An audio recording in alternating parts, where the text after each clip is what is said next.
Donc Laurent nous parlera, lui, d'un sujet un peu austère, dit-il, la justice et la répression sous Vichy, mais qui, bien sûr, s'inscrit tout à fait dans notre champ aujourd'hui. Donc, à lire l'opinion publique sous Vichy, bien sûr. Plutôt en poche. Hein. Plutôt en poche. Un, parce que c'est moins cher, et deux, parce qu'il a le temps. Et le chagrin et le venin. Donc voilà, ce qui est le dernier.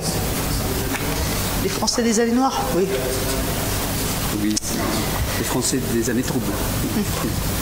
C'est pas grave, c'est pas. Et puis, comme ouvrage de Laurent Douzou, on peut conseiller La Résistance française, une histoire périlleuse. C'est chouette. Un livre fondamental. Oui. Quelque chose sur la spoliation, puisque Laurent avait conduit la commission municipale en 2000 sur la spoliation des biens appartenant à des juifs pendant la guerre.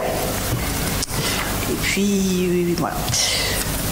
Donc, une intervention jusqu'à 10h30, suivie d'un petit développement pédagogique, j'imagine. Laurent me rappellera alors si je respecte pas l'heure. Bien, le sujet est peut-être moins austère que celui dont Laurent va vous parler tout à l'heure, mais il n'est pas facile pour autant. Enfin, vous le savez tous, les problèmes d'opinion, d'imaginaires sociaux sont des êtres que les historiens n'aiment pas trop généralement, parce que ce sont des objets mous, difficilement saisissables. Et je vais essayer quand même de vous en parler à propos donc de Vichy. Alors d'abord, je voudrais, dans l'introduction, mettre 4 données en évidence pour situer très modestement donc l'approche de ces problèmes. D'abord, insister sur un paradoxe qui est simple, mais qui pour nous, historiens, pose quand même problème, dans la mesure donc où, sans aucun doute, la question de l'opinion et des comportements, et à la fois dans le grand public, mais aussi chez les historiens, une question qui revient de façon absolument permanente et qui tient une place donc considérable, au moins dans le débat, public ou pas. En revanche, ce que l'on constate, c'est que sur le plan scientifique, c'est-à-dire dans la recherche historique elle-même, nous avons très très peu de travaux qui portent spécifiquement sur ce sujet-là. Il y a donc ce contraste sur lequel je n'insiste pas, enfin en tout cas ça pourra peut-être venir tout à l'heure dans la discussion, qui est intéressant de voir ce décalage tout à fait exceptionnel donc entre ce que l'on sait, ce que l'on peut savoir, bien sûr j'en parlerai tout à l'heure, et ce que les gens disent, voilà. D'où cette réflexion que je me suis permis de faire et qui est sur l'écran. Deuxième chose, donc, je l'ai dit, ce sont des objets difficiles à saisir. Alors on peut dire que les comportements sont un peu moins difficiles à saisir que l'opinion, dans la mesure où les comportements, c'est ce qui se voit, c'est ce qu'on peut mesurer, à la limite, c'est ce que l'on repère. Mais là encore, c'est une idée un peu fausse, dans la mesure où on se rend compte, quand on travaille sur ces sujets-là, qu'on ne peut absolument pas dissocier les attitudes des comportements. L'un ne va pas sans l'autre, et sinon on risque de faire des contresens ou des bévues absolument considérables. Alors je prends un petit exemple simple qui traîne partout. Si on voit par exemple, si on constate ce que fait un passeur qui fait franchir soit des juifs, soit à des jeunes garçons qui s'engagent dans la France libre, les Pyrénées, nous avons un acte, donc un comportement qui est celui du passeur. Si on ne sait pas et si on ne s'interroge pas sur le sens de ce passage et sur les raisons qui ont fait que ce passeur fait passer des gens, on risque encore une fois d'apporter des éléments d'information sur l'acte lui-même qui pose problème. Donc en tout cas, on pourra revenir là-dessus encore si vous voulez, mais même chose pour le sauvetage, d'une façon générale. Même chose aussi, par exemple, on voit souvent dans certains jugements justement qui sont portés sur les Français, on parle souvent de la visite du maréchal Pétain à Nancy en 1944. Et on voit effectivement des signes de ferveur qui se manifestent à ce moment-là. Est-ce que ça veut dire que les Lorrains, en 1944, sont subitement convertis à la collaboration ? Voilà. Donc, si on s'en tient à l'apparence des choses, c'est le genre de bêtises, je dis bien bêtises, je crois qu'on peut dire le mot, qu'on risque d'interpréter. Donc, effectivement, l'opinion n'est pas l'action, l'attitude n'est pas le comportement, mais l'un sans l'autre contrairement à ce que l'on entend souvent, ne veut pas dire grand-chose. Voilà, donc c'est la seconde remarque que je voulais faire. Les apparences ne sont pas significatives, et je dirais elles sont d'autant moins significatives quand on travaille sur la période de Vichy. Et c'est une idée à laquelle je tiens beaucoup, sur laquelle je reviens souvent, et vous me le pardonnerez, à savoir que c'est une période où tout n'est que dissimulation. Il y a en permanence une différence à en faire entre la façon dont les gens sont et dont les gens veulent apparaître pour des raisons, bien sûr, qui tiennent à X raisons, et entre autres, bien sûr, à des raisons de sécurité. Et un mot de Simone Veil que j'ai trouvé il n'y a pas très longtemps, je ne sais pas si vous le connaissez, Laurent, en disant « Notre souci », elle parle bien sûr en tant que jeune juive, et aussi je pense que c'est vrai pour l'ensemble des Français, notre souci c'est d'être invisible, voilà, d'être le moins visible possible, dans la mesure le moins montré de notre sincérité à l'extérieur. Donc quand on n'a pas en tête, et j'insiste lourdement là-dessus, j'espère encore une fois, cette idée qu'on ne peut pas juger cette société-là uniquement à travers ce qu'elle est censée nous dire, on risque encore une fois de faire ce qu'on dit. Les apparences sont trompeuses, elles sont toujours trompeuses, on le sait depuis toujours, mais elles le sont là de façon tout à fait particulière. Troisième remarque que je voudrais faire, c'est que cette question donc de l'opinion et des attitudes et des comportements est en permanence traversée par un temps, on va dire, d'effets pervers. Alors bien sûr, les enjeux mémoriels qui recoupent cela en permanence, mais aussi l'idéologie. Et souvent, et je dis ça sans la moindre agressivité, souvent, l'exercice de la mémoire, les enjeux mémoriels ne sont que le faux-nez de l'idéologie, le moyen de faire de l'idéologie tout en prétendant au contraire que l'on défend des causes qui sont bien sûr respectables, mais qui sont donc le moyen un tout petit peu de fausser les choses.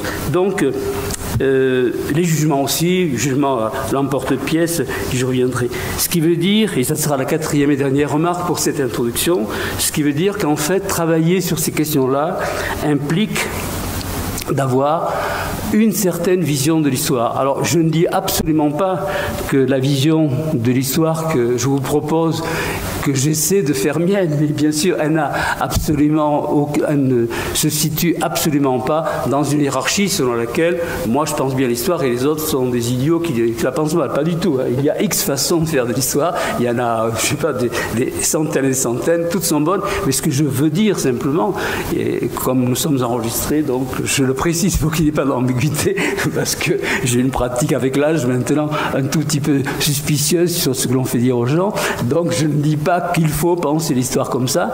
Je dis que quand on travaille sur les phénomènes d'opinion, quand on travaille sur les imaginaires sociaux, quand on travaille sur ces problèmes qui touchent non pas à la compréhension immédiate des choses, mais qui nécessitent de traverser le miroir, d'aller au-delà des apparents, eh bien là, on doit réfléchir en même temps sur l'idée que l'on se fait de l'histoire.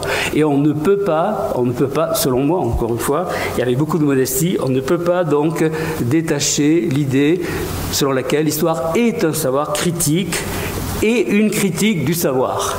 Et quand je dis critique du savoir, non seulement ce qui est dit, mais la façon dont on a construit, dont on a produit, dont on a fabriqué ce que l'on dit. Voilà. Et donc ça implique aussi, bien sûr, qu'on doit réfléchir sur notre propre pratique d'historien et qu'elle doit elle-même passer, non pas à la moulinette, mais enfin en tout cas avoir dans ses dimensions critiques. Bon, alors je pense que tout le monde est à peu près convaincu de cela, mais il reste qu'il y a certaines pratiques de l'histoire qui ne se placent pas exactement dans cette perspective-là. Voilà ce que je voulais dire donc pour introduire. Alors je vous donne le plan très rapidement.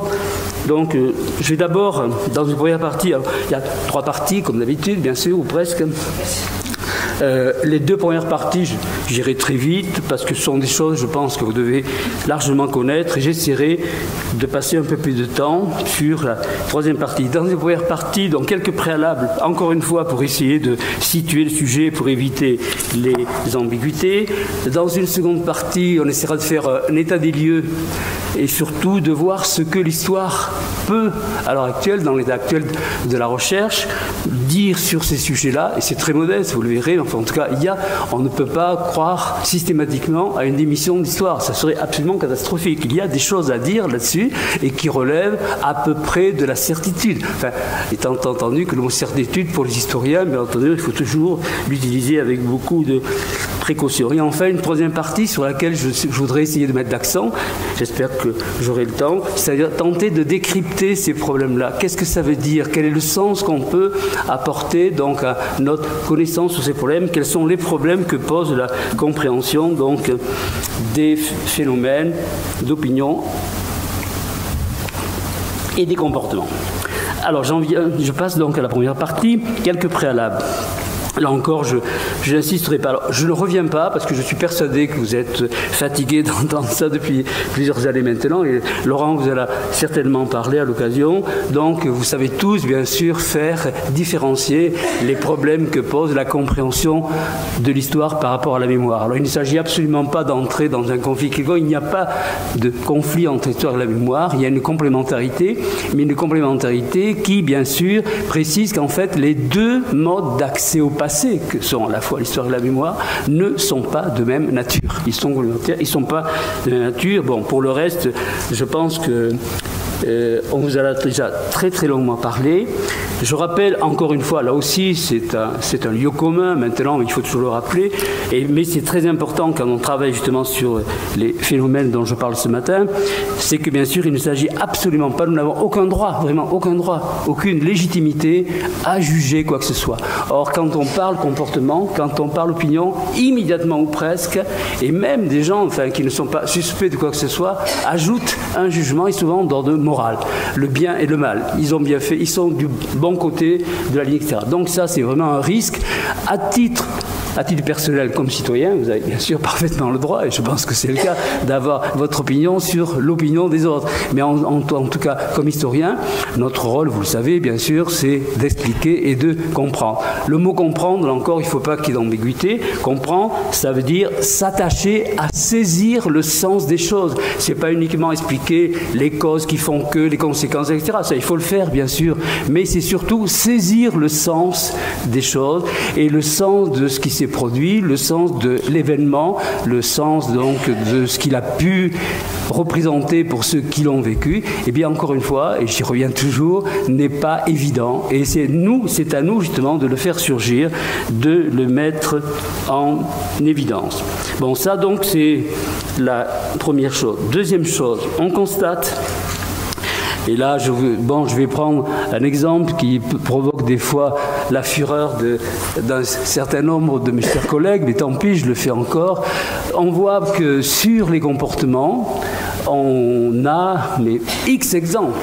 Vous en connaissez, de gens donc, qui affirment de façon absolument catégorique un certain nombre de certitudes données avec le ton et la conviction de la vérité. Vous me direz, bon, c'est ce qui se passe au Café du Commerce tous les jours, c'est pas très grave.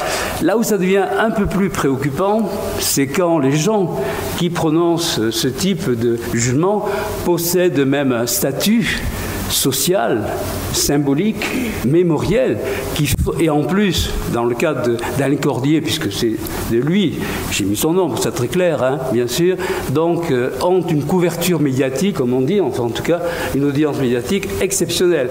Donc ce ne sont pas des paroles en l'air, ce sont des paroles qui ont un sens, et en plus qui portent sur une légitimité que leur donne leur passé, qui est lui-même irréprochable. Alors, je vous laisse réfléchir simplement. J'ai dit tout à l'heure qu'il ne fallait pas juger, mais on ne peut pas non plus fermer les yeux devant ce genre de choses. Et je le répète, même si ça agace un certain nombre de gens de dire cela, je ne l'invente pas, bien sûr, je l'ai entendu. Je l'ai lu d'abord dans Libération, comme c'est un journal que je lisais encore, donc au moins en avril 2012, maintenant ça va devenir difficile. Et puis, il a remis le couvert plusieurs fois sur le même sujet, en particulier un matin à France Inter, chez Patrick Cohen, on en parle beaucoup en ce moment, enfin, etc. Donc c'est une constante chez lui. Et ça pose un problème à la fois parce que c'est lui qui le dit et parce qu'il annonce d'une façon absolument catégorique, vous le voyez, et bien voilà, c'est très clair, hein, il n'y a pas de problème. Bon, on est dans l'idée de la veulerie, de la lâcheté collective, etc. Donc Donc mais ça c'est extrêmement fréquent ce que je dis là. Voilà. Donc cette idée selon laquelle c'est un problème simple, voilà, les Français ont été ceci, cela, il n'y a absolument pas le moindre problème. Bon, alors ça pose bien sûr, vous en rendez compte, des problèmes absolument considérables sur lesquels bien sûr nous allons revenir, mais ce que je voudrais au moins dire, c'est que ces jugements ne tiennent compte, mais absolument aucun compte, de réalité qu'un élève du cours moyen de seconde année peut comprendre. Et hier, j'entendais donc une de vos collègues dire quelles interrogations pose le transfert que l'on peut faire éventuellement entre ce que nous entendons ici et ce qu'on fait dans les classes. Alors, bon, comme Laurent, moi j'ai enseigné pendant très très longtemps comme professeur de lycée, donc je sais ce que c'est, et je n'ai absolument pas la prétention, parce que c'est loin là, hélas, dans ma vie, mais je n'ai pas la prétention de vous donner des conseils. Mais là, je crois qu'on peut trouver des éléments de réflexion, à savoir des choses très très simples. D'une part, entre 1940 et 1944, il n'y a que 4 ans. Mais je peux vous dire que ces 4 ans-là, ces 4 années-là, pour les gens qui les ont vécues, elles représentent beaucoup plus que l'heure de l'horloge. Ça n'a absolument aucun problème. Donc on a une dimension du temps qui, dans ce genre de jugement-là, est complètement écrabouillée, complètement écrasée. On n'en tient aucun. Le temps est aplati. Quand même, c'est la négation même de l'histoire, hein, puisque vous savez, une définition de Marc Bloch de l'histoire, c'est la science du changement dans le temps. Et Dieu sait que cette réflexion-là, elle vaut pour ce qui concerne donc la Seconde Guerre mondiale. Deuxième chose, contrairement à ce que souvent les étrangers ont comme vision dans le pays, la France est un pays d'une diversité extraordinaire. Alors ça, c'est vrai d'une manière générale, mais c'est encore plus vrai pour cette période-là. En fait, on peut dire, je crois, et sans exagérer, que les Français n'ont absolument pas tous vécu la même histoire dans le même temps. Il y a des multitudes d'histoires qui ont été vécues selon les lieux, selon les espaces, selon les moments, d'abord selon les zones, tout le monde le sait au départ, mais ensuite, il n'y a pas simplement que le problème des zones. Et même encore au moment de la libération, dont on va beaucoup parler maintenant, la France est un pays complètement éclaté, atomisé. C'est une série de lieux où les gens fonctionnent, réagissent en raison et en fonction de l'endroit où ils sont, où elles sont. Donc l'idée qu'on puisse uniformiser et qu'on puisse avoir un jugement pour quelque chose qui est du domaine même de la complexité et de la diversité, ça n'a aucun sens. Ça n'a aucun sens. C'est même l'aberration même de ce que peut être donc le jugement. Et je crois que ça, c'est une chose qu'on peut faire comprendre très très facilement, me semble-t-il, à des élèves.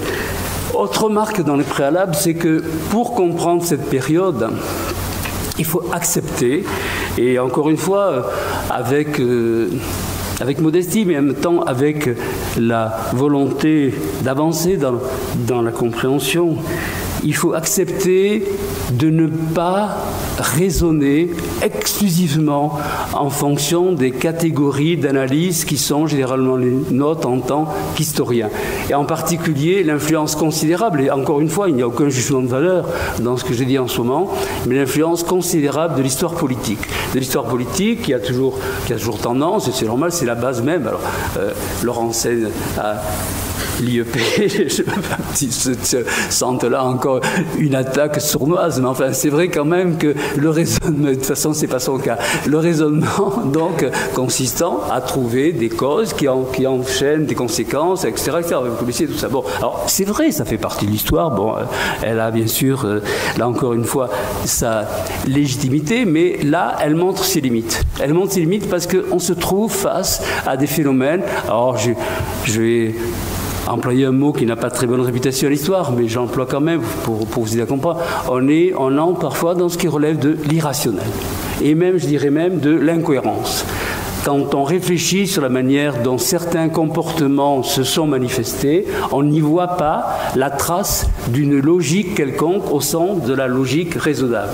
Alors, deux solutions, ou bien on ne les voit pas, donc on fait semblant de ne pas les voir, et on continue à raisonner comme si on pouvait les expliquer de façon raisonnable, ou au contraire, on dit, tiens, il faut quand même essayer de réfléchir là-dessus, et ça pose un autre problème sur lequel je reviendrai à la fin, j'espère, c'est le problème du choix des catégories d'analyse.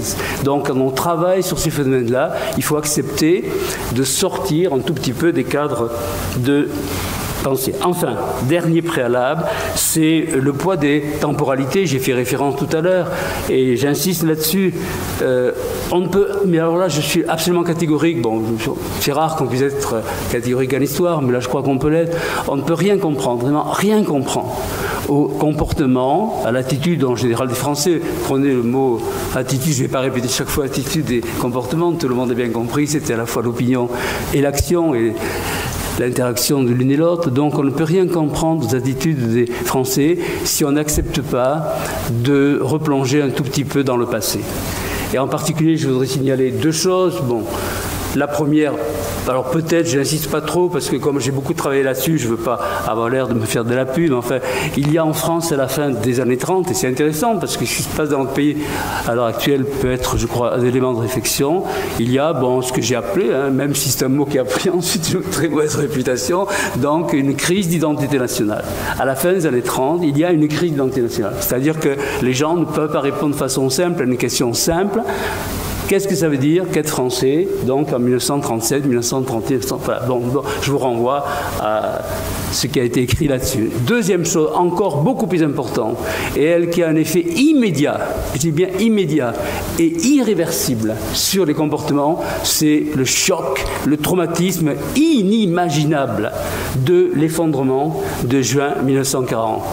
Et ça, c'est une chose absolument considérable. Et excusez-moi, je me mets presque, je monte la voix un peu parce que je suis scandalisé. Je le dis avec simplicité, de voir que dans les manuels de classe terminale, par exemple, des premières, on n'accorde plus qu'une importance infime à cet événement, qui est énorme. Et même, hier soir, encore un film, vous avez peut-être vu, sur la collaboration. On passe maintenant, ça passe comme une lettre à la poste. Il ne s'est rien passé. Si, il y a eu Hitler qui est venu faire le pitre, là, dans la carrière de Rotonde, etc. Mais sur ce choc, et qui ne se limitait pas uniquement à l'exode. Moi, j'avais relevé les mots, parce que j'avais travaillé là-dessus, en particulier dans le livre qui était signalé tout à l'heure, donc ils sont utilisés. On parle donc de la défaite, c'est-à-dire on réduit juin 1940 et après l'effondrement à une défaite militaire, c'est une défaite militaire. Mais c'est immensément plus qu'une défaite militaire. Et je vous renvoie à Marc Bloch, tout simplement, l'étrange défaite. Il a écrit là-dessus des choses absolument incontestables. Et le deuxième mot qui est utilisé, l'exode. Bien sûr, l'exode. Défaite, exode. Mais c'est immensément plus que ça. Et entre autres, il y a des phénomènes psychologiques qui vont se mettre en place à ce moment-là. Le sentiment d'humiliation, par exemple, qui est une clé absolument fondamentale, je répète, pour comprendre les comportements. Donc, ce trou de mémoire, je crois qu'on peut dire trou de mémoire, cette absence de l'effondrement. Et là, je crois que comme enseignant, nous avons, me semble-t-il, non seulement le droit, je ne sais pas ce que tu penses, Laurent, mais même la mission de rappeler quand même qu'il s'est passé quelque chose de très important, qui est une véritable décomposition du tissu national français à ce moment-là. Alors, ça n'excuse rien, qu'il n'y ait pas d'ambiguïté là encore. Ça ne veut pas dire que parce que les Français ont été traumatisés, ils ont le droit de faire ensuite n'importe quoi et qu'on va leur pardonner absolument tout. Ce n'est pas du tout ce que je veux dire. Mais je dis simplement que expliquer, tenter de comprendre ce que les Français ont pu être et faire après, en oubliant ce qui s'est passé pendant l'été 1940, ça relève presque de l'imposture, historiquement parlant. Voilà. Or, c'est un point, je répète, qui a été... Voilà. Donc, quelques points pour les préalables. L'état des lieux maintenant, cette seconde partie, donc... ça va. Alors, je ne vais pas revenir sur ce que j'ai dit tout à l'heure, ces problèmes de mémoire. Je vais quand même changer là parce que je ne veux pas qu'on croie que je fais de l'obsession sur les Cordier. Revenons en arrière. Mais je pense que j'ai été clair suffisamment. J'espère que vous me ferez crédit et de voir que j'essaie en tout cas de donner un peu de clarté à ce qui se passe. Alors, l'état des lieux. Je ne reviens pas donc sur les problèmes qui sont liés à la mémoire, même si je dis tout à l'heure, et c'est vrai, que parler de l'opinion et parler des comportements nécessite en permanence d'y revenir. Il y a une vulgate, vous le savez, enfin on appelle ça maintenant, le mot vulgate n'est plus très à la mode. Le mot à la mode branché, c'est un grand récit. Il y a un grand récit donc sur les comportements des français. Il a été donc mis en place dans les années, enfin celui qui semble-t-il reste encore le plus durable, en place dans les années 1970. Dans les bouquins, même dans les manuels, on le voit, c'est marqué le rôle du chagrin, la pitié. Le film a été absolument considérable dans la fixation, on va dire, d'un certain nombre d'images célébrées comme étant justement la grande vérité. Bon, ça serait tout un autre sujet, je n'y reviens pas. À l'heure actuelle, en gros, donc, on voit. Alors, moi, je pense que ça va changer. Hein. Ce que je dis, c'est un constat actuel, mais je crois que dans les années qui viennent, on en parlait avec Isabelle tout à l'heure, donc il me semble qu'on voit quelques petits signes qui changent. Mais en tout cas, en gros, c'est la chose suivante.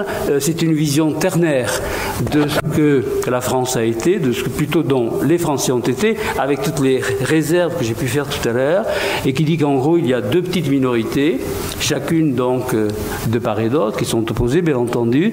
Ces deux minorités, c'est d'une part la minorité des résistants, d'autre part la minorité des collaboratifs. On dit qu'elles sont égales, ce qui pose problème en soi, d'ailleurs, à la fois sur le plan de leur importance numérique et sur le plan surtout de leur statut social. Et ça, c'est un point absolument essentiel sur lequel, bien sûr, nous reviendrons. Et au centre, bien, il y a ce qu'on appelle généralement le ventre mou de l'attentisme. Alors il y a ce mot d'attentisme qui est utilisé au singulier, alors qu'il devrait l'être bien sûr au pluriel, et qui est synonyme quand même d'un sentiment, on va dire, dans le meilleur des cas, d'acceptation, de résignation, de soumission. Alors il y a cette phrase très célèbre de Patrick Modiano qu'on trouve très souvent: les Français se sont vautrés dans l'attentisme. Voilà, donc c'est dans Boulevard de Ceinture, je crois qu'il utilise ce terme, qui a été repris ce fois et par nos grands penseurs médiatiques, là, enfin donc, qui est souvent mise en avant. Bon, donc ça c'est l'image globale. En plus, cette image-là, j'ajoute, et puis je vais aller très vite là-dessus, se veut donc une déconstruction de l'autre image qui aurait, le conditionnel c'est moi qui le mets, eux ils disent qu'il y a, donc qui aurait ou qui a, selon encore votre choix à vous, existait entre 1944 et 1970, à savoir que tous les Français se seraient crus, se seraient pensés résistants. C'est le fameux cliché des 40 millions de résistants. Inutile de vous dire, mais je pense que vous en êtes tous convaincus qu'on n'a jamais trouvé la trace de 40 millions de résistants. Alors, est-ce que ces 40 millions de résistants sont une réalité? C'est-à-dire, est-ce que vraiment les Français donc, se sont crus eux-mêmes pendant 20 ans à peu près résistants? Ou est-ce que c'est quelque chose que ces détracteurs futurs ont inventé pour mieux le déconstruire? Donc voilà, ça c'est une idée que l'on connaît bien, et chez les intellectuels entre autres, c'est-à-dire on peut d'autant mieux détruire son adversaire qu'on invente ce que l'adversaire a dit, qu'on lui fait dire, etc. Bon, ça c'est une figure classique de la rhétorique de dénonciation. Bon, j'insiste pas, mais le problème de la mémoire, vous le voyez en soi, est un immense problème, et il y aurait de quoi parler pendant des heures et des heures. Moi, c'est ce que j'ai tenté de faire dans le petit bouquin dont on parlait tout à l'heure. Alors, voyons plutôt ce qui est un peu moins frivole, on va dire, parce qu'en fait, je crois qu'on est là à la limite de la frivolité. Donc, quelles sont les réponses possibles que l'histoire peut apporter sur ces problèmes-là? Et je l'ai dit tout à l'heure, elles sont vraiment d'une très très grande modestie, mais elles existent. D'abord, qu'est-ce qu'on peut dire? On peut dire, qu'on peut travailler sur ces questions. C'est un point important. Contrairement à ce qu'on a dit pendant longtemps, à savoir, oui, ce sont des élucubrations, y compris par... Je veux citer personne, mais enfin, quand on travaille là-dessus, on en prend vraiment de tous les côtés, et à partir du moment où on avance des choses, c'est forcément des élucubrations. Bon, non, eh bien non, ce ne sont pas des élucubrations. On a des sources en France. Alors, c'est une chance, et en même temps, c'est un scandale, parce qu'en fait, ça repose sur la négation même de la liberté individuelle, de la correspondance privée, etc.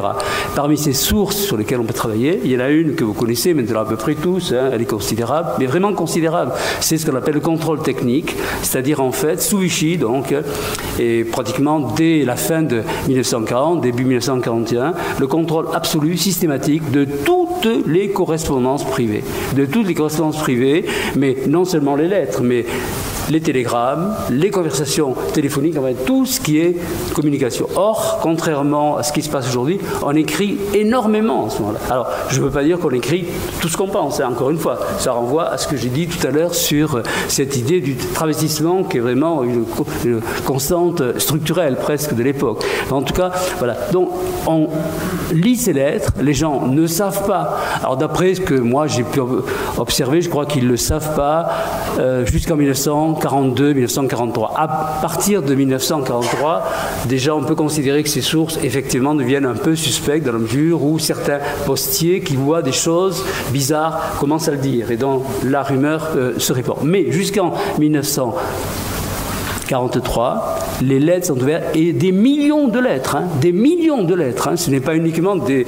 C'est-à-dire que les sondages d'aujourd'hui, c'est vraiment de la reprise de Sansonnet par rapport à ce que... Ce sont des sondages à presque dimension réelle. C'est absolument extraordinaire. On parle souvent des fameux cahiers des États généraux avant 89, mais c'est rien par rapport à ça. Donc des millions de lettres sont lues, inventoriées, analysées, synthétisées, ouvertes à la vapeur, sans que les gens le sachent. Donc généralement, ce sont des anciens militaires qui travaillaient dans les services de la censure en 1940, qui ont été repris, mais aussi d'autres personnes, des fonctionnaires et tout. Et on referme les lettres et on les renvoie. Donc les gens, pendant très très longtemps, n'ont pas su que leur correspondance était ouverte. Avec des problèmes absolument considérables. Alors c'est une parenthèse que j'ouvre, il a encore sans mauvais esprit aucun.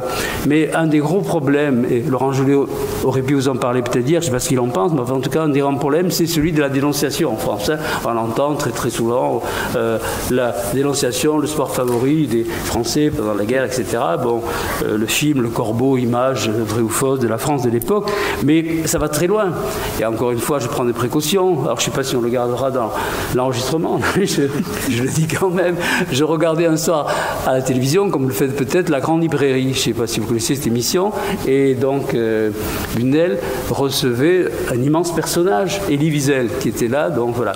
Alors il s'agissait d'un roman sur la collaboration, bon, puis tout d'un coup, j'entends Elie Wiesel dire, mais j'entends comme des millions de gens qui ont bien voulu l'entendre, de prendre la parole, et avec l'air tout à fait caractéristique et le sien, il est penché comme ça. En France, pendant la guerre, il y a eu 7 millions de lettres de dénonciation. Alors bien sûr, sous-entendu contre les Juifs, hein, parce que c'est le sujet. Et il a répété 7 millions. Bon, et puis il dit, et je le tiens de source sûre, ça je le dis avec sourire, parce qu'il dit, je le tiens de source sûre de quelqu'un qui était membre de l'état-major j'ai dit mal, excusez-moi, qui était membre de l'état-major de la Gestapo. Donc, Elie Wiesel qui savait pas, bon bref, passons. Mais bon, je ris parce que c'est un gros canular, quoi, il n'y a pas autre mot. Mais en même temps, il n'y a pas eu la moindre réaction. C'est passé comme une lettre à la poste. Or, il y a eu énormément de lettres de dénonciation en France. Bon, généralement, le chiffre le plus élevé qui est déjà considérable, c'est 500 000, mais c'est vraiment énorme, énorme. Et en plus, inutile de dire, mais vous le savez tous, que toutes ne portent pas sur des dénonciations de juifs, même si des juifs ont été dénoncés. Il ne s'agit pas de le nier, bien entendu. On est très très loin de ça.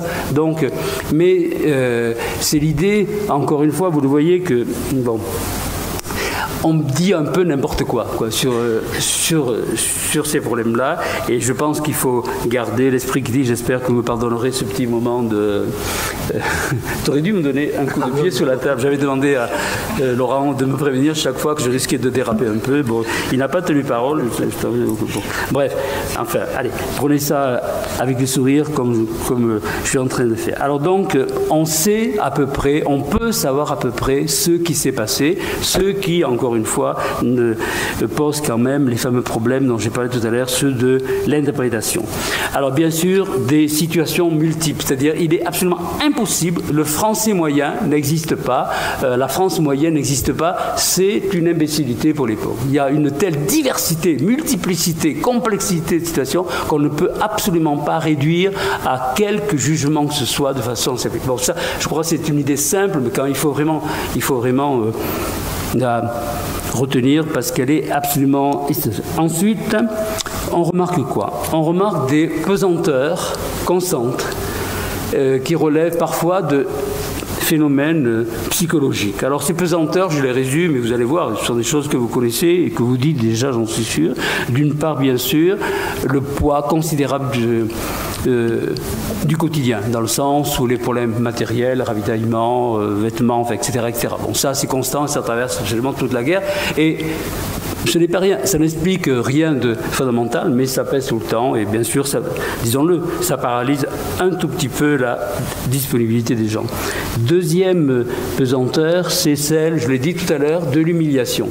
C'est un phénomène psychologique, mais dont on voit la trace jusqu'au bout. Et par exemple, enfin, Laurent pourra dire ce qu'il en pense, s'il en veut. Je crois qu'on ne peut pas comprendre, de la même façon que je disais tout à l'heure, qu'on ne pouvait pas comprendre les comportements si on ne les rattachait pas au moins par un fil à ce qui s'était passé avant l'effondrement. De la même façon, on ne peut rien comprendre aux excès de l'épuration, aux bavures de l'épuration, si on ne rappelle pas le sentiment considérable d'humiliation qu'a été celui donc des Français pendant cette période. Alors, c'est pas très beau, hein, la question n'est pas là. Bien sûr, on est à la limite presque de la vengeance, mais c'est enfin donc ce besoin de se venger, disons-le, en tout cas, d'essayer de rattraper ce qui a été une humiliation absolument considérable, qui est celle donc de juin 1940. Troisième pesanteur, qui est aussi considérable, c'est le poids des absents.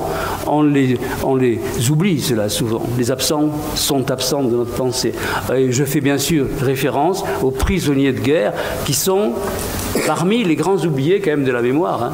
Alors que quand on voit l'importance que les prisonniers et l'absence des prisonniers a joué dans les années 40, y compris le chantage que Vichy a pu faire sur les Français pour les obliger à se soumettre en raison de « il faut penser à nos prisonniers qui sont là-bas et si on fait ça, ils ne pourront pas revenir ». Enfin, oui, c'est constant, c'est permanent, y compris dans la propagande. Et maintenant, ça a disparu.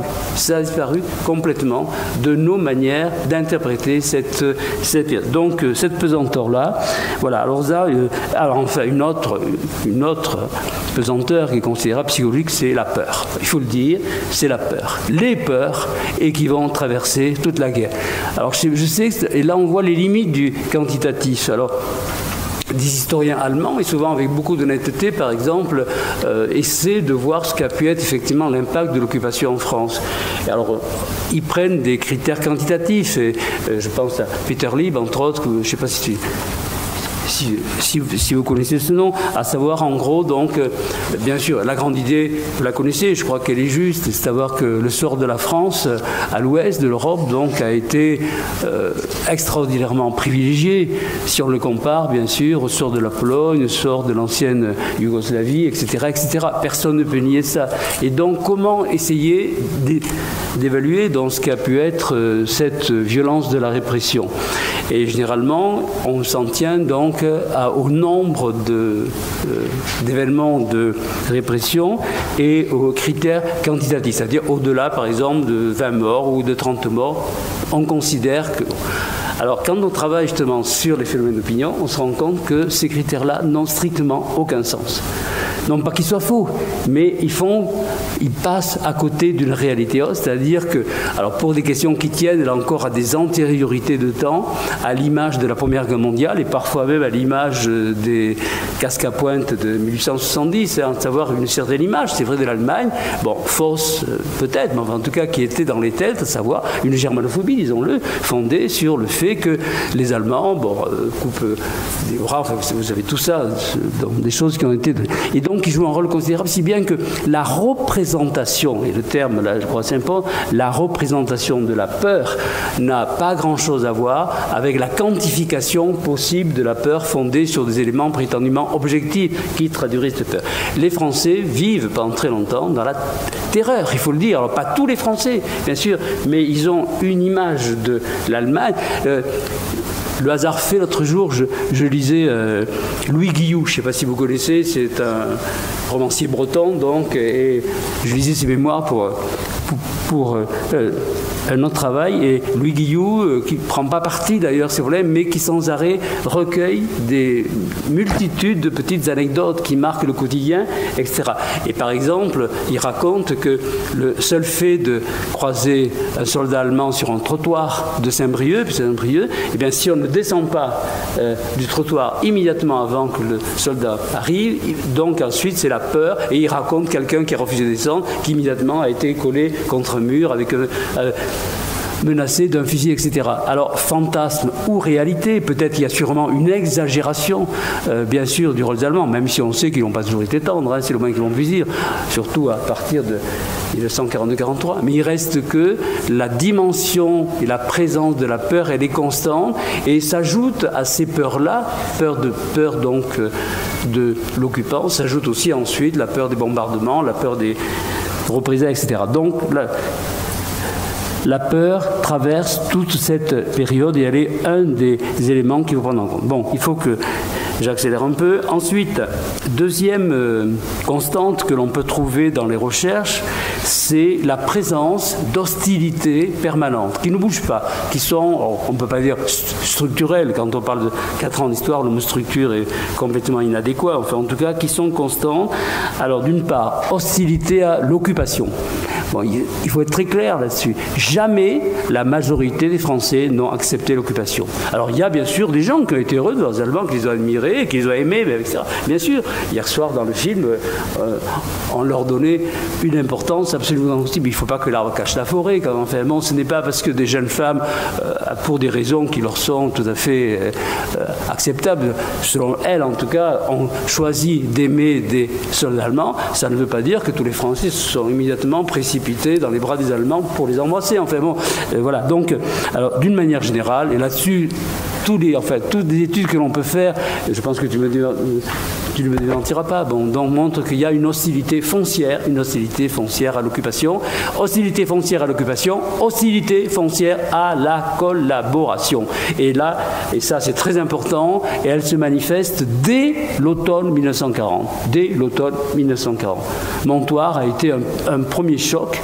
Et s'il n'y avait pas eu l'affaire Laval ensuite, hein, quand on travaille sur l'opinion, on le voit très bien, le renvoi de Laval qui va suivre quelques semaines après, eh bien, je pense que c'était déjà une première rupture qui s'est installée. Mais le renvoi de Laval, présenté comme l'homme de la collaboration, alors que le maréchal Pétain, lui, au contraire, était soi-disant contre, a fait qu'on a pu encore maintenir l'illusion pendant quelques temps. Mais en tout cas, et j'insiste là-dessus parce qu'au pire moment, au moment où la puissance de l'armée allemande était à son zénith, c'est-à-dire fin 1941, printemps 1942, c'est-à-dire au moment où les gens qui pensent que les Français se sont alignés sur le sort de l'armée allemande pour avoir d'opinion, on aurait pu penser à ce moment-là que tout d'un coup ces Français, puisqu'ils sont opportunistes, cyniques, etc., seraient tous devenus favorables à la collaboration. Eh bien c'est faux. Même dans ce pire moment-là où on peut douter effectivement du sort de la guerre, eh bien il n'y a absolument pas renversement de situation. Donc l'hostilité à la politique, alors ça ne veut pas dire qu'il n'y a pas eu des collaborateurs en France. Hein. On est chaque fois devant cette précaution de dire, si je dis ça, ça ne veut pas dire que, parce que, vous voyez, mais enfin en tout cas, on peut là, je crois, l'affirmer d'une façon absolument catégorique. Autre chose aussi, hostilité au STO. Alors là encore, il y a énormément de gens qui sont partis au STO par force. Hein. Il faut voir les pressions sociales, quand on travaille de près sur le STO, en particulier dans la France rurale, qui étaient exercées sur les jeunes garçons qui devaient partir. Pression sociale considérable, ils sont partis. Mais ça ne veut pas dire que les gens ont approuvé le STO. Au contraire, bien entendu. Donc, et enfin, dernière chose, hostilité à la milice. Dès que la milice est créée, en janvier 1943, et surtout la franc-garde, à partir de juin 1943, jamais, je dis bien jamais, la milice n'a bénéficié d'un soutien quelconque. Et ça, je reviens là-dessus pour faire remarquer une chose, cette soi-disant équivalence qui existe entre la résistance d'un côté et la collaboration de l'autre, quantitativement, on peut en parler, mais même sur le fond, elle est fausse en soi parce que l'environnement social des deux minorités n'est absolument pas le même. On trouve de multiples signes de complicité du côté de la résistance, ce qui ne veut pas dire que les gens font la résistance, mais en tout cas, ils l'acceptent, si vous voulez, dans leur environnement social et dans leur environnement culturel. En revanche, on ne trouve absolument pas le même phénomène du côté de la milice, haï, complètement rejetée, qui n'a jamais bénéficié de la moindre complicité. Donc ça, c'est une deuxième chose que l'on peut dire, les pesanteurs, les hostilités durables. Troisième chose, mais ça c'est l'évidence même, je vais passer très vite, bien sûr le poids considérable des événements. Les événements redistribuent les cartes, si vous voulez, chaque fois. Alors ces événements J'en rappelle quelques-uns. Les otages, qui sont un choc absolument considérable en France. Donc, les attentats, d'abord, j'aurais dû dire, excusez-moi, qui eux-mêmes donc bouleversent bien sûr l'opinion. Il faut le dire, hein, c'est très clair. Les gens ne comprennent pas qu'on tue des gens comme ça dans la rue. C'est une chose culturellement, hélas pour nous, qui est devenue familière, mais ce n'était absolument pas le cas à ce moment-là. Donc, les otages, ça c'est un choc, c'est absolument énorme. Le retour de Laval, c'est un choc. Les rafles de l'été 1942, c'est un choc. L'occupation de la zone sud, c'est un choc. Le STO, etc. Donc, chaque fois, le poids des événements est une chose à prendre en compte quand on veut tenter d'expliquer, ce qui renvoie à ce que j'ai dit auparavant, savoir qu'il ne peut pas y avoir une vision uniquement unique, donc formelle, simpliste, etc. Dernier élément sur ces certitudes, qu'est-ce qu'on peut dire encore? Qu'à côté de ces certitudes dont je viens de vous parler avec beaucoup de précaution sur le mot, encore une fois, des sentiments partagés. Des sentiments partagés, c'est-à-dire effectivement des doutes sur un certain nombre de choses. Alors par exemple, les maquis. Il ne faut absolument pas imaginer que les maquis ont été accueillis à bras ouverts partout en milieu rural, et au contraire, tous ceux d'entre nous qui avons travaillé sur ces choses-là, que ce soit François Marcot pour le Jura, Jean-Marie Guillon, Jacqueline Saint-Clivier, Christian Boujard, enfin, etc. Donc, on s'est tous rendu compte, effectivement, que les sentiments étaient partagés. Mais ce qui est important, c'est que même si on craint parfois l'irresponsabilité de certains maquis qui prennent des initiatives hyper dangereuses, puisqu'elles provoquent des représailles, ça ne veut pas dire pour autant, ça ne fonctionne pas, si vous voulez, blanc, noir, ce n'est pas binaire. C'est-à-dire qu'on peut à la fois critiquer l'action de maquis sans pour autant remettre en cause un jugement global sur ce que représente la résistance. L'un fonctionne avec l'autre. Ce n'est pas l'un ou l'autre, c'est l'un et l'autre en même temps. Et c'est cette articulation à laquelle je faisais référence tout à l'heure en disant qu'il fallait sortir des catégories d'analyse qui expliquent donc ce phénomène. Même chose pour les bombardements. Les bombardements alliés font, enfin, vous le savez, enfin, je pense maintenant, alors ça aussi c'est un sujet tabou pendant longtemps, hein, donc ça, encore un peu, comme le dit Isabelle, et je pense que vous avez raison, mais enfin 60 000 morts quand même, 60 000 morts, bombardements alliés. Or il y a encore 2 ou 3 ans en France, quand on entendait par exemple la radio parler de bombes trouvées à Nantes ou à Lorient ou à Brest, etc., on entendait une bombe a été trouvée à quel endroit, etc. Ah bon, une bombe. Et alors, moi je voyais avec les étudiants, déjà, je ne sais pas si leur impression, les gens étaient convaincus, bombardement, pour eux ça renvoyait à l'aviation allemande. Or, l'aviation allemande n'a pas bombardé la France, elle a bombardé la France en 1940, mais pas après. Donc ce sont des bombes alliées. Et l'idée même de signaler, et moi je travaillais à Caen pendant 3 ans au Mémorial, et je me suis rendu compte de ce blocage culturel. Enfin, on ne peut pas le dire parce que le dire, c'est renforcer la propagande de Vichy. Et c'est vrai que la propagande de Vichy dénonçait les bombardements alliés comme des actes de sauvagerie absolument insupportables.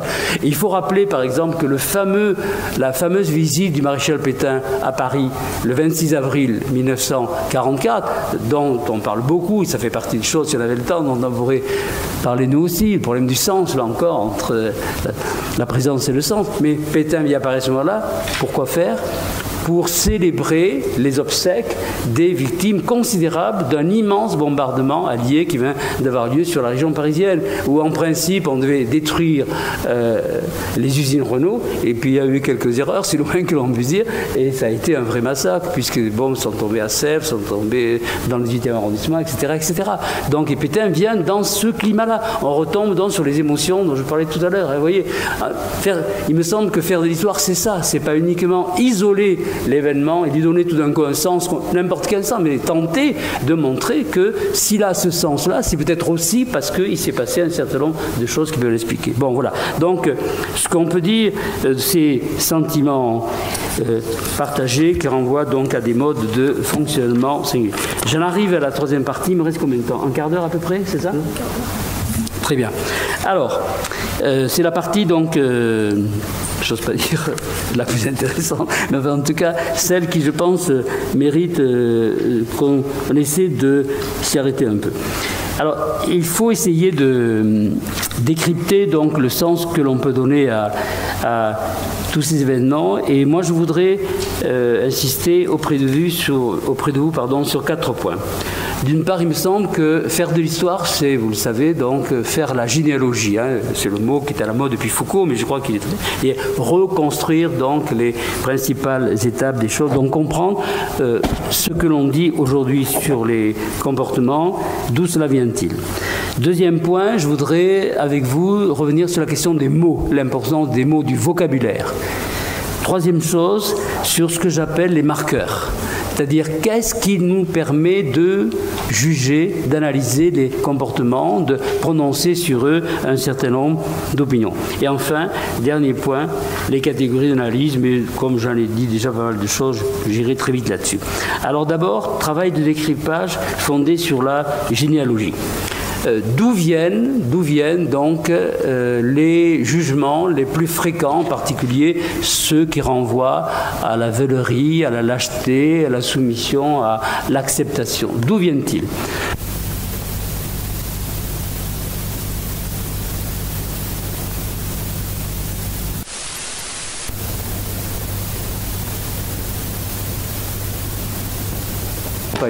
Aussi du réveil de la mémoire juive, hein, pour dire les choses simplement, à savoir tout d'un coup le fait qu'on a mis l'accent sur des choses qui jusque-là n'avaient pas été dites, et c'est là qu'on a pris conscience donc que les choses n'étaient pas exactement ce qu'on avait cru. Or, pour avoir travaillé là-dessus, je vous dis franchement que ça a été une découverte pour moi. Pourtant, je suis un vieux aussi maintenant, mais il a fallu que j'attende donc d'avoir pratiquement la soixantaine pour découvrir une chose que j'aurais pu découvrir, mais que personne, semble-t-il, n'avait dit. On se rend compte que ce discours-là, à savoir qu'en fait les Français ont été pétainistes, ont été etc., eh bien, il existe dès les lendemains de la Libération. C'est le discours des droites extrêmes, si vous voulez, néo-vichistes, donc, des lendemains de la Libération. Alors, il a été repris ensuite, bon, je ne veux pas tout reprendre, hein, mais enfin, le mot de résistentialisme, par exemple, hein, le mot de résistentialisme, alors là, il faut faire attention, parce qu'il y a deux orthographes, hein, vous l'avez remarqué, même si dans les manuels, malheureusement, là encore une fois, c'est la grosse pagaille. Alors, il y a donc un résistentialisme, c'est écrit avec un T. C'est le résistentialisme qui apparaît donc dès 1946 et qui est le produit direct de l'extrême droite, donc qui est néo-vichiste et qui veut dénoncer la résistance. Mais on ne peut pas à ce moment-là quand même de front la dénoncer, donc on invente ce terme et on dit à la résistance qu'elle est belle, mais elle est trahie par ceux qui l'ont faite. Voilà, en gros c'est ça, hein, résistentialisme. Donc c'est cette dénonciation avec un T. Et qui, par exemple, qui va dire « nous devons être les résistants au résistentialisme ». C'est leur grand slogan. Bon, donc ça date du lendemain de la guerre. Et ce discours-là, alors, il ne passait pas vraiment parce qu'il était connoté de façon très claire. On savait, les gens savaient qu'il venait de l'extrême droite, des gens qui étaient complètement déconsidérés parce qu'ils avaient collaboré. En revanche, il va y avoir un relais grand public, qui va être fait par des jeunes garçons, des jeunes romanciers, que vous connaissez de nom, enfin plus ou moins, qui s'appellent Roger Nimier, qui s'appellent Michel Déon, qui s'appellent Antoine Blondin, d'autres un peu moins jeunes, mais qui sont un peu dans la même filiation, qui s'appelle Marcel Aimé, etc. Donc, alors, le groupe, généralement, sauf Marcel Aimé, qui n'en fait pas partie en plein, on les appelle les hussards, hein, vous savez, ce sont les hussards. Et donc, la littérature des hussards va donc reprendre ce thème-là et va le vulgariser. Et alors, je vous ai donné cette phrase, mais il y en a comme ça des dizaines, enfin, donc, j'ai trouvé. Le pire de tout, d'ailleurs, c'est pas Roger Nimier, même si c'est très clair, nous vivions dans une posture fatigante, 40 millions de Français, après avoir surgi aveuglément le maréchal, se trouvaient à avoir passé les marésités. Et bien, c'est exactement, dans d'autres termes, ce qu'on va dire dans les années 70. Exactement, mot à mot, pratiquement. Voilà. Alors, ça pose problème, quand même. Ça ne veut pas dire que les gens qui ont suivi le chagrin et la pitié sont des fachos, absolument pas, bien entendu, mais ça veut dire quand même qu'il y a là quelque chose qui est de l'ordre de la ressemblance, de la similitude au moins des mots, et qui pose au moins un problème. Est-ce qu'on a le droit de s'interroger sur cette étrange ressemblance? Voilà, c'est tout. Moi, c'est la seule question que je pose. Et entre autres, bon, moi je l'aligne un peu dans mon bouquin, c'est vrai, mais ça m'a beaucoup choqué parce que je suis un de ses anciens admirateurs, et donc quand on voit ses rêves comme ça s'envoler, on est toujours un peu Antoine Blondin, je pense que vous connaissez Antoine Blondin. Donc, et moi je connaissais Blondin surtout comme lecteur de l'équipe, comme des centaines de milliers d'autres, où il faisait des articles absolument superbes donc, sur le cyclisme, sur le rugby. C'était un grand amateur de troisième mi-temps, avec le mot troisième mi-temps signifie au moins dans le sud-ouest, que je connais bien, etc. Il fréquentait les cafés du 5e arrondissement avec une constance tout à fait... c'était le gentil Blondin, adorable, marrant, etc. Et c'est vrai qu'il est parfois désopilant. Il fait des trucs absolument extraordinaires. Quand j'étais jeune pro d'histoire, je me rappelle, il l'avait dit. Là, je suis en train de perdre du temps, je vous dis quand même, parce que c'est marrant. Un bouquin qui s'appelle Les enfants du bon Dieu. Il était prof d'histoire parce qu'il a commencé comme prof d'histoire et donc il avait décidé un jour dans sa classe qu'il ne signerait pas le traité de Westphalie. Et donc il avait dit non, nous ne signerons pas le traité de Westphalie et tout son cours ensuite c'était sans le traité de Westphalie. Bon, vous voyez, il y avait des trucs complètement absurdes, mais enfin bon. Alors, moi j'avais une certaine admiration pour lui et quand j'ai découvert ça, j'ai vu ce que Blondin a écrit. C'est ahurissant, vraiment ahurissant. La violence, la haine, enfin, de la résistance d'une façon absolument incroyable, et la haine, en gros, donc, des Français, en tout cas, d'une certaine forme. Alors, l'exemple que je cite souvent, parce que j'ai trouvé chez Blondin, il parle de la bataille du Rail, le film symbolique, effectivement, mythique, un tout petit peu, mais c'est vrai, bien sûr, de la classe ouvrière de Chemillon, on le sait, personne n'a jamais dit le contraire, voilà. Et lui, il appelle ça, donc, le bétail du Rail. Le bétail du rail, un film sur l'abattage clandestin. Voilà donc, si vous voulez, le style Blondin. Bon, chacun en pensera ce qu'il voudra, mais ça donne quand même un certain sens. Bon, alors donc, généalogie, on se rend compte que des choses qu'on nous présente comme étant le résultat d'un travail de démystification, de déconstruction, de conversion, ça vient en fait aussi d'ailleurs. Voilà, point final, j'arrête là. Donc, sur la généalogie. Deuxième point, la question des mots. Alors, j'ai parlé de résistentialisme tout à l'heure. Moi, ce qui m'avait frappé, c'était le début de ma prise de conscience. À Lyon, justement, c'était il y a quelques années, les inspecteurs généraux, je ne sais pas si j'y étais, Laurent, avaient fait une réunion pour les formateurs d'IFM. On parlait d'IFM encore à ce moment-là, etc. Et donc, Dominique Borne, que je connaissais, qui était doyen de la section d'histoire, m'a dit, écoute Pierre, il faut... Parce que moi, j'avais dit, il y a des trucs qui sont absolument différents. Dans les manuels scolaires, je vois des mots qui sont des mots qui appartiennent à l'extrême droite et qui sont présentés maintenant comme faisant partie du vocabulaire normal, légitimé des enfants. Je dis, c'est quand même pas possible. Je dis, ouais, fais attention parce que généralement, les auteurs de manuels, non mais c'est pas eux que je veux mettre en cause. Je crois que c'est un phénomène culturel, tout d'un coup, justement, cette banalisation extraordinaire. Alors, quel mot? Résistentialisme. Eh bien, ce mot résistentialisme, même s'il a été repris ensuite par Henri Rousseau avec un sens différent et avec un C à la paternité, ce qui pose des problèmes considérables. En plus, quand on parle, il faut que les gens voient qu'il est écrit.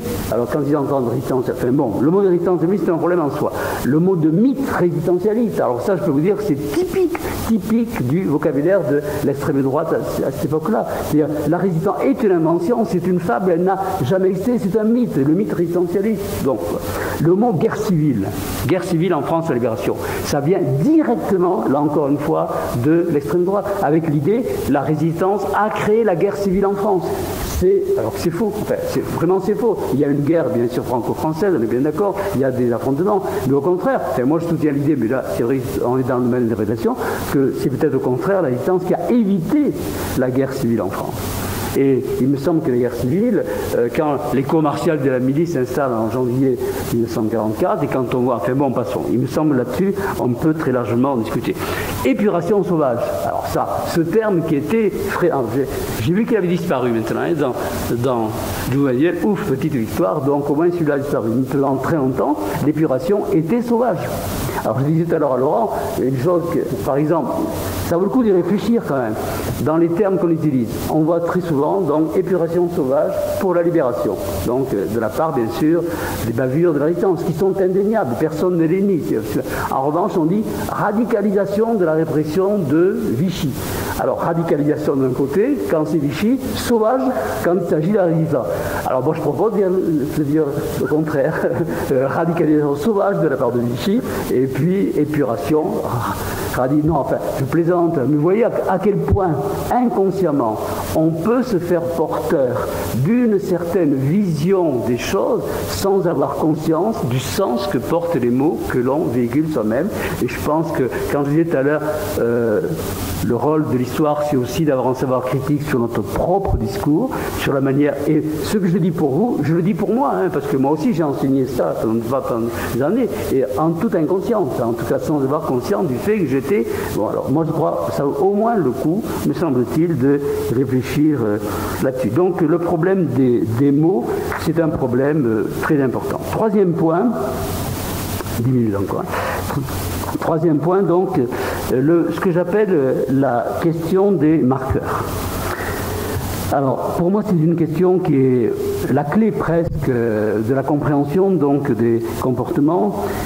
Quand on apprécie, quand on évalue les comportements, on le fait en fonction d'un certain nombre de critères que l'on juge comme étant pertinents, donc, et qui vont, à partir de là, permettre, voilà, donc, qui est, à partir de là, considéré comme un élément qui permet d'évaluer d'une façon relativement honnête, je n'ose pas dire objective, on sait très bien que c'est un mot à utiliser avec des précisions considérables. Alors, ces marqueurs, en ce qui concerne donc les comportements en France, on en a trois. Hein, on en a trois. Alors, je ne les donne pas dans l'ordre chronologique. Dans l'ordre chronologique, ou si vous voulez, si, je vais vous les donner dans l'ordre chronologique. Alors, le premier, c'est la participation à la résistance. L'idée simple, hein, c'est-à-dire que dans la mesure donc où la résistance n'a accueilli et n'a fait participer qu'un nombre infime de Français, puisque la résistance est toujours présentée quantitativement, et c'est un problème sur lequel on aura peut-être le temps de discuter, comme un phénomène minoritaire, quantitativement minoritaire. Bon, donc ça veut dire que si les Français n'ont pas été résistants, c'est qu'ils ont été passifs dans le meilleur des cas, et peut-être même plus complexes, etc. Donc ça c'est le premier marqueur. C'est en fonction de l'idée que l'on se fait de la résistance et de la participation des Français à la résistance que l'on déduit le comportement général des Français. Second marqueur, c'est bien sûr l'attitude et le comportement face au sort des Juifs.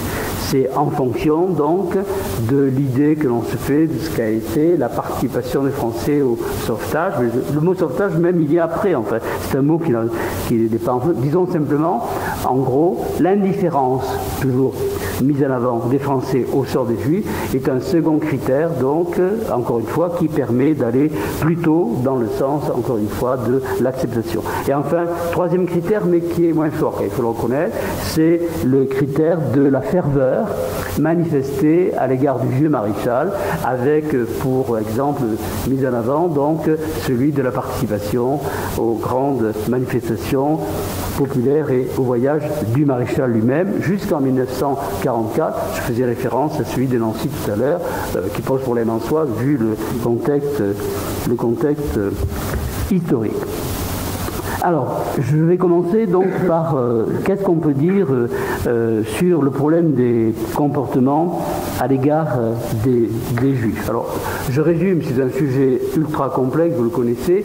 Alors, je signale quand même, je reconnais que c'est un gros pavé, hein, vous ne pouvez pas tout lire, et notre rôle justement c'est d'essayer de vous éviter de tout lire. Quand on est prof, on n'a absolument pas le temps de faire tout ça, mais Jacques Semelin, je ne sais pas si vous connaissez ce nom, donc vient de sortir un livre donc, qui met, et qui d'ailleurs, c'est intéressant à voir, qui généralement n'a pas bénéficié, c'est loin que l'on puisse dire, d'une audience médiatique importante, mais c'est très bien, mais il ferait que malheureusement ça n'a pas été le cas partout, mais c'est un phénomène général. Il y a un autre bouquin qui est sorti aussi il y a 2 ans d'un philosophe qui est à l'école des hautes études et qui s'appelle François Azouvi, qui s'appelle Le mythe du grand silence, et pareil, silence radio, quoi, quelque chose de près. Enfin voilà, donc c'est sûrement le hasard, hein, mais en tout cas ça fait partie des choses qui me sont données. Bon, alors qu'est-ce qu'on peut dire donc sur un sujet immensément complexe, et quand on résume les choses forcément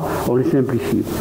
D'une part, effectivement, dans les années 30 en France, on voit des traces indéniables, hein, sommes nombreux à avoir travaillé là-dessus, moi entre autres, de l'antisémitisme latent, qui n'est peut-être pas structurel comme certains le disent, qui n'est pas identitaire comme certains le disent, mais en tout cas qui est présent, mais surtout, alors moi je le dis avec précaution, mais en tout cas ce que j'ai trouvé moi et ce que j'ai pu observer me permet de dire que cet antisémitisme-là, qui est réel, est systématiquement connoté à la xénophobie, c'est-à-dire que c'est un antisémitisme avec une forte dose dans la négation des juifs, dans le rejet du juif, lié bien sûr à la masse des juifs d'Europe de l'Est ou du centre qui arrive en France à ce moment-là. L'idée de l'étranger joue un rôle très important. À preuve, c'est pas une preuve, mais c'est un signe que je dois rappeler, c'est que les Israélites français, les juifs français, si vous voulez, on disait israélites à ce moment-là, eux-mêmes donc critiquent donc l'arrivée de cette masse de juifs étrangers dont ils considèrent qu'ils les mettent en danger eux-mêmes. Et pas n'importe lesquels, hein, c'est pas uniquement donc les juifs de base. Marc Bloch lui-même, par exemple, enfin, en tout cas, sans les critiquer, va dire qu'effectivement le rôle des juifs, c'est de se fondre dans le reste de la nation et de ne pas singulariser. Donc il faut essayer, et encore une fois, en se gardant de porter tout jugement de valeur, de se replacer dans cette logique-là. Donc on ne peut pas nier l'existence d'un antisémitisme latent en France, si ce n'est, encore une fois, je répète, qu'il faut peut-être tenter de le déconstruire de façon un peu plus pertinente. Deuxième chose que l'on constate indiscutablement, c'est en 1940 et en 1941, une indifférence absolue, totale, presque on peut dire, à l'égard du sort des Juifs.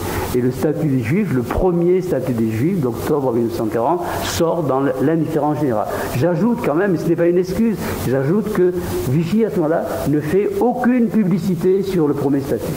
Aucune. Alors la presse d'extrême droite parisienne, oui, des journaux comme Opidori, Je suis partout, etc.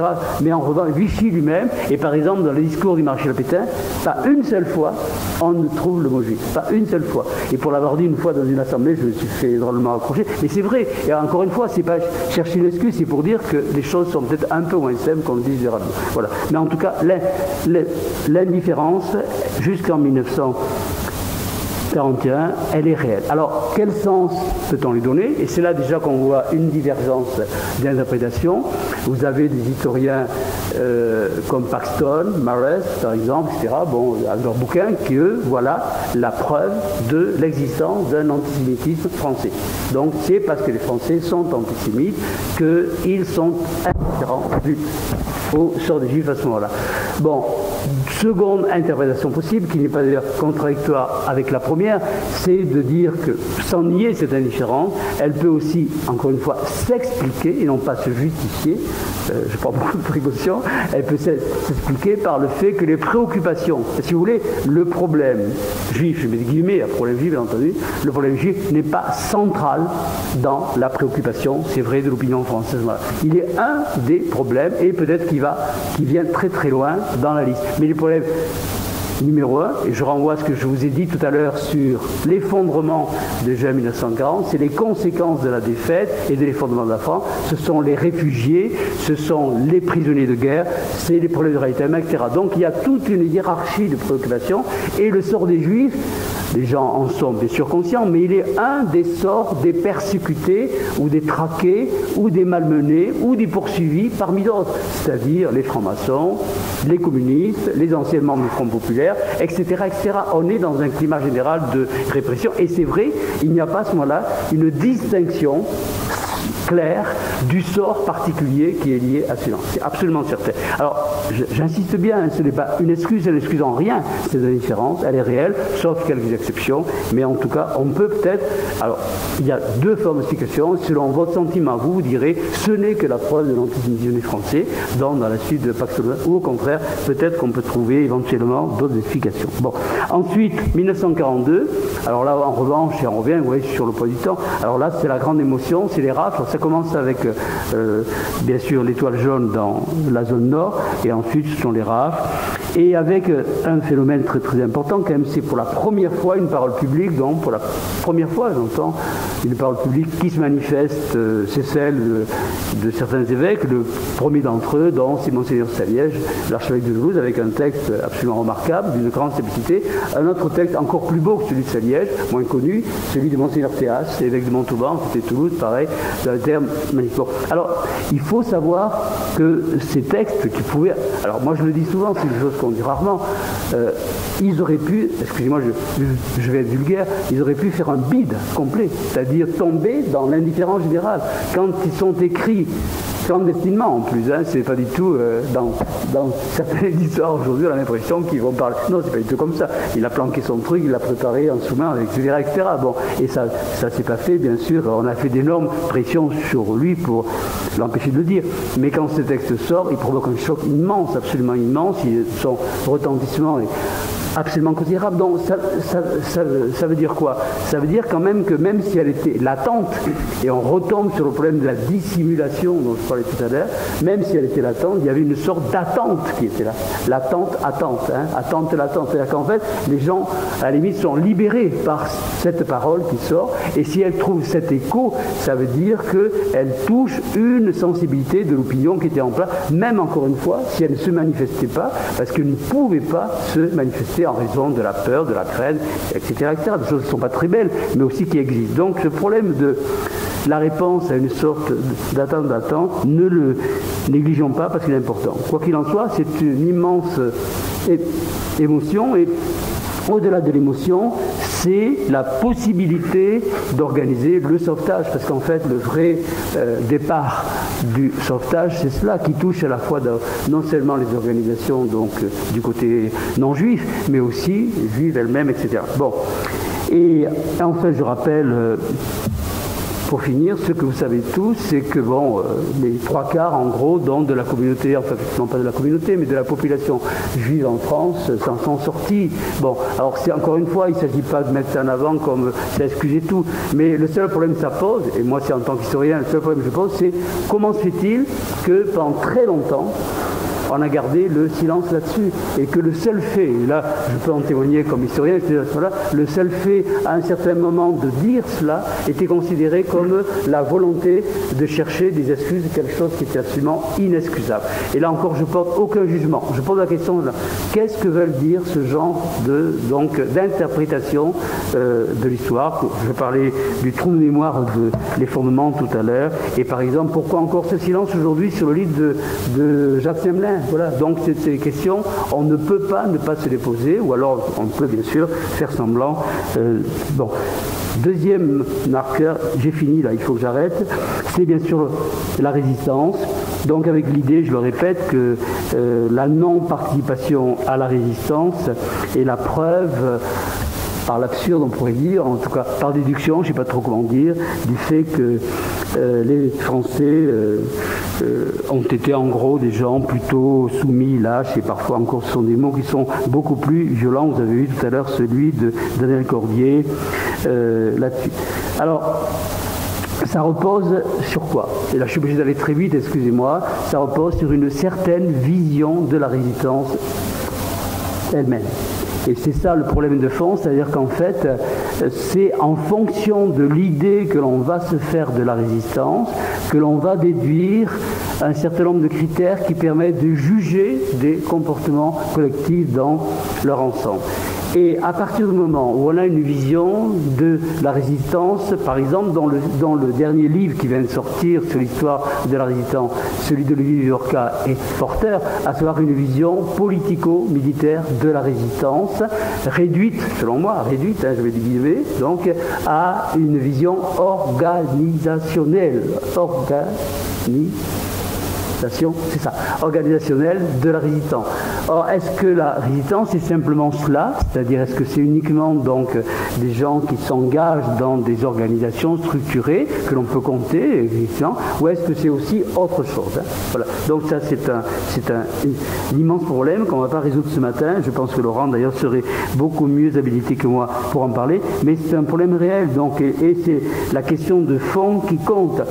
Est-ce que le nombre, par exemple, est-ce que la quantification des résistants est un critère acceptable, valable, de la qualification de ce qu'est la résistance elle-même?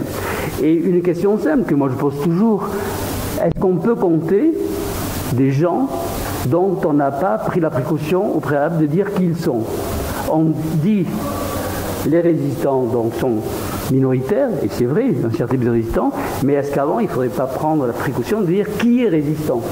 Or, pour avoir essayé ça, et Laurent aussi s'y a essayé, on est quelques-uns, quand on veut tenter de définir qui est résistant et qu'est-ce résistant, on se casse les dents.